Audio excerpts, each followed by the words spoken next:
వయసు పెరుగుతున్న కొద్దీ ఒంట్లో జవసత్వాలు క్షీణించిపోవడం సహజమే.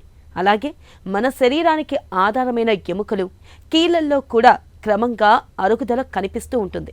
ముఖ్యంగా మన కదలికలకు మూలమైన మోకీళ్లు అరిగిపోవడంతో పాటు వాటిలో గుజ్జు కూడా క్రమంగా తగ్గిపోతూ వస్తుంది. ఫలితంగా చాలామందికి మోకాళ్ళ నొప్పులు మొదలైపోతూ ఉంటాయి. ఇలాంటప్పుడు పోటెత్తే మోకాళ్ళ నొప్పులను తట్టుకునేందుకు మందులు, వ్యాయామాలు, పెయిన్ కిల్లర్లు, అవసరమైతే మోకాలి చిప్పల్లోకి ఇచ్చే ఇంజెక్షన్లు, చివరికి మోకీలు మార్పిడి దాకా వెళ్లాల్సి ఉంటుంది. ఈ నేపథ్యంలో మోకాళ్ళ నొప్పులు, మోకీలు మార్పిడి ఆపరేషన్ గురించి ఇప్పుడు తెలుసుకుందాం. మోకాలు ఒక అద్భుతమైన అమరిక. శరీరం బరువును ఎక్కువగా తీసుకుని మనిషి నిలబడడానికి అవసరమైన అవయవం. అత్యంత సంక్లిష్టమైన నిర్మాణం కూడా. రోజువారీ కార్యక్రమాలలో మనకు తెలియకుండానే దాన్ని అనేక రకాలుగా ఉపయోగిస్తుంటాం. శరీరం బరువులో అత్యధిక భాగం దానిపై పడటం, విచక్షణ రహితంగా దాన్ని ఉపయోగించడం వల్ల దానిపై పడే భారం కూడా ఎక్కువే. ఇటీవల పెరుగుతున్న స్థూలకాయం, బహుళ అంతస్తులలో నివాసం, ఎగుడు దిగుడు ప్రాంతాల్లో నడక వంటి కారణాలతో మోకాలిలో నొప్పి సమస్య పెరుగుతోంది. ఫలితంగా కొద్ది దూరం నడవడం, కాసేపు స్థిమితంగా కూర్చోవడం, సులువుగా పైకి లేవడం, మెట్లెక్కడం వంటి చిన్న చిన్న పనులే మన పాలిట అతిపెద్ద కష్టాలుగా మారుతున్నాయి. సామాజిక సమస్యగా పరిణమిస్తోన్న మొండి మోకాళ్ల నొప్పులకు చాలా కారణాలే ఉన్నా వాటన్నింటిలోకి మోకీళ్ల చుట్టూ రక్షణగా ఉండే మృదులాస్తి దెబ్బతినిపోవడం అన్నదే ఎక్కువగా కనిపిస్తోందని చెబుతున్నారు డాక్టర్లు. నీ రీప్లేస్మెంట్లో బేసికలీ ఈ అరిగిన బోన్ మనం కట్ చేసి మెటల్ ఇంప్లాంట్ వేస్తాం. ఓకే, సో దీన్ని ఆర్టిఫిషియల్ జాయింట్ అంటాము. పైన కింద రెండు చోటలు మెటల్ అలాయ్స్ ఉంటాయి. మొత్తం ఓపెన్ సర్జరీ ఇది. సో మొత్తం జాయింట్ ఓపెన్ చేసి అక్కడ ఈ బోన్ కట్ చేసి మెటల్తో రీప్లేస్ చేస్తాం. ఆఫ్టర్ సర్జరీ నెక్స్ట్ డే నుంచి పేషెంట్స్ని నడిపిస్తాము. ఫస్ట్ మేబీ 2 days హాస్పిటల్లో స్టే ఉంటుంది. ఇంటికి వెళ్ళి ఒక వారం తర్వాత వాకర్ వదిలేసి ఫ్రీగా నడవచ్చు. మేమైతే 3 to 4 weeks ఫిజియోథెరపీ అసిస్టెన్స్ చెప్తాము. ఎందుకంటే పేషెంట్స్కి పెయిన్ కూడా ఎక్కువ ఉంటుంది కాబట్టి ఫిజియోథెరపిస్ట్ ఉంటే కొంచెం మోటివేషన్ ఉంటుంది. సో అది ఇచ్చి ఆఫ్టర్ 1 month బయటికి వెళ్ళడం కూడా ఈజీ అయిపోతుంది. టోటల్ రికవరీ దీనికి 3 months పడుతుంది. సో అంత ప్రిపరేషన్ ఉండాలి పేషెంట్స్లో. But it's a very rewarding surgery. మొత్తం లైఫ్ స్టైల్ చేంజ్ అయిపోతుంది. ఎందుకంటే నీ పెయిన్స్తో స్ట్రగుల్ అయ్యి పేషెంట్స్ ఆల్మోస్ట్ క్రిపుల్ అయిపోతారు. అంటే మెల్లిమెల్లిగా బయటికి వెళ్ళరు, తర్వాత ఇంట్లో కూడా ఎక్కువ తిరగరు, పైకి కిందికి వెళ్ళడం అంటే కష్టం అయిపోతుంది. దెన్ రూమ్ టు రూమ్ కూడా ఇబ్బందిగా ఉంటుంది. బాత్రూమ్ వెళ్ళడం కూడా కొంతమందికి ఇబ్బంది. ఆ స్టేజ్ వరకు కూడా ఈ ఆపరేషన్ కొంతమంది చేయరు. బట్ చేస్తే మాత్రం మొత్తం లైఫ్ స్టైల్ మారిపోతుంది. You can go back to normal routine like before. మోకాళ్ల నొప్పి బాధిస్తున్నప్పటికీ మనలో చాలామంది డాక్టర్ని సంప్రదించి చికిత్స తీసుకోవడానికి వెనకాడుతుంటారు. అదే తగ్గిపోతుందిలే అని నిర్లక్ష్యం చేస్తుంటారు. నొప్పి మరీ ఎక్కువగా ఉన్నప్పుడు బ్రూఫెన్ వంటి నొప్పి నివారణలను లేదంటే చల్లటి ఐస్తో కాపడం పెట్టడంతో సరిపెట్టుకుంటూ ఉంటారు.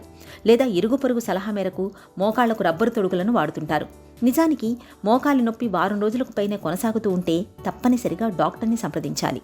సమస్యను బట్టి నిపుణులు చికిత్స చేస్తారు. ఒకవేళ పెద్ద వయసు వారిలో అయితే అవసరాన్ని బట్టి శస్త్రచికిత్స, మోకాలి మార్పిడి ఆపరేషన్ కూడా చేయవలసి రావచ్చు.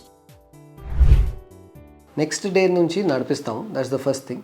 నీ రీప్లేస్మెంట్లో బెడ్ రెస్ట్ చాలామంది అడుగుతారు, ఎంత బెడ్ రెస్ట్ ఉంటుంది. బట్ బెడ్ రెస్ట్ ఏమి ఉండదు. నెక్స్ట్ డే నుంచి వాకర్ పట్టుకొని నడిపిస్తాము. కొంతమందికి వాకర్ కూడా అవసరం ఉండదు. ఒక వారం 10 రోజుల తర్వాత వాకర్ వదిలేసి ఫ్రీగా నడిపిస్తాము.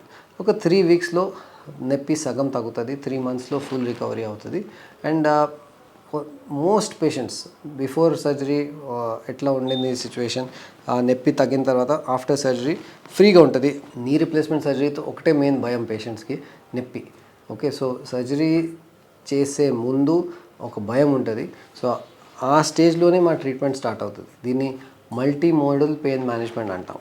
అంటే ప్రీ సర్జరీ 1 night బిఫోరే కొన్ని మందులు ఇస్తాము. డ్యూరింగ్ సర్జరీ కొంచెం స్టార్ట్ చేస్తాం ట్రీట్మెంట్.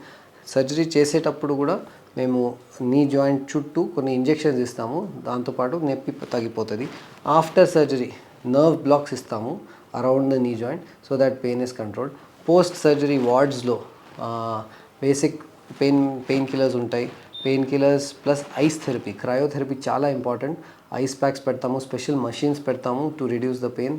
సో చాలా టెక్నిక్స్ ఉన్నాయి ఈ మధ్య పెయిన్ రిలీఫ్ కోసం. అన్నీ మేము వాడతాము. మల్టీ మోడల్ అంటాం దీన్ని. అండ్ ఆఫ్టర్ 3 days ఇంటికి వెళ్ళిన తర్వాత just ice therapy plus 1 or 2 pain medications are enough.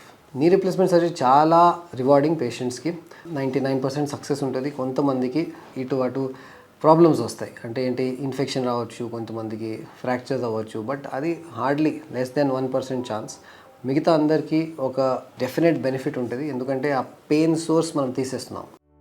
మోకాళ్ళ నొప్పులు మరీ దారుణంగా తయారై కదలికలు మరీ కష్టమైపోతే మోకీలు మార్పిడి అవసరం పడుతుంది. మోకీలు మార్పిడి శస్త్రచికిత్సలో ప్రధానంగా కోత తక్కువగా ఉండాలి. వాడే కృత్రిమ కీలు అమరిక చక్కగా మన్నాలి. ఈ రెండింటినే ప్రధానంగా చూస్తారు ఎవరైనా. కోతలకు సంబంధించి ఇప్పుడు అత్యాధునిక పద్ధతులు వచ్చేశాయి. ఇక ఇప్పటిదాకా కృత్రిమ మోకీలు అమరిక కింద స్టెయిన్లెస్ స్టీల్ను చాలా కాలంగానే వాడుతున్నారు. ఈ స్టెయిన్లెస్ స్టీల్తో చేసిన కృత్రిమ కీలు దాదాపు 20 ఏళ్లకు పైగానే వస్తుందని డాక్టర్లు చెబుతుంటారు. ఇటీవలి కాలంలో మరింత ఎక్కువ కాలం మన్నే కృత్రిమ కీళ్లేమైనా ఉన్నాయా అని చేసిన పరిశోధనల్లో తాజాగా ఆక్సినియంతో చేసినవి దాదాపు 30 ఏళ్ల వరకు మన్నే అవకాశం ఉందని పరిశోధనలు చెబుతున్నాయి. 5-6 ఇయర్స్లో రోబోటిక్ నీ రిప్లేస్మెంట్ మేము చేస్తున్నాము. ఆల్మోస్ట్ 8,000-9,000 సర్జరీస్ చేసేసాము ఆల్రెడీ. అండ్ దాంతో పేషెంట్స్కి బాగానే బెనిఫిట్ అవుతుంది. Pain is less in the initial period. First 6 వీక్స్లో పెయిన్ తగ్గి పేషెంట్ రికవరీ కొంచెం ఫాస్టర్గా ఉంటుంది.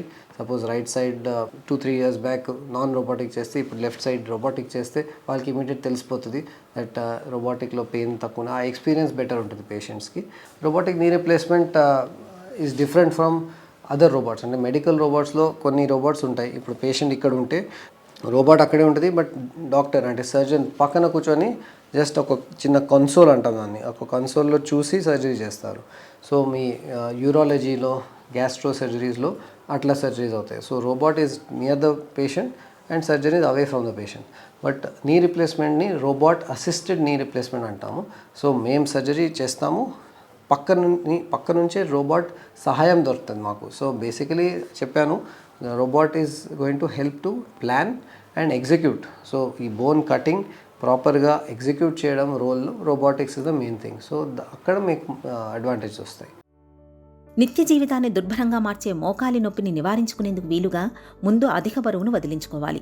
ఎత్తుకు తగ్గ బరువు ఉండేలా ఆహారం, వ్యాయామాల విషయంలో తగిన జాగ్రత్తలు తీసుకోవాలి. ఏదైనా పని మొదలుపెట్టే ముందర అకస్మాత్తుగా మోకాలిని కదిలించకూడదు. గబుక్కున లేవడం, కూర్చోవడం చేయకూడదు.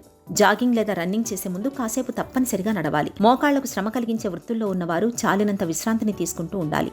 మోకాళ్లు మడిచి కూర్చోవడం సాధ్యమైనంతగా తగ్గించాలి. కాలికి సౌకర్యంగా ఉండే పాదరక్షలు మాత్రమే ధరించాలి. ఎక్కువగా హీలుండే పాదరక్షలను వేసుకోకపోవడమే మంచిది. ఇలా అన్ని రకాలుగా తగిన జాగ్రత్తలు తీసుకుంటే మోకాళ్ల నొప్పుల్ని చాలా వరకు నివారించుకోవచ్చు.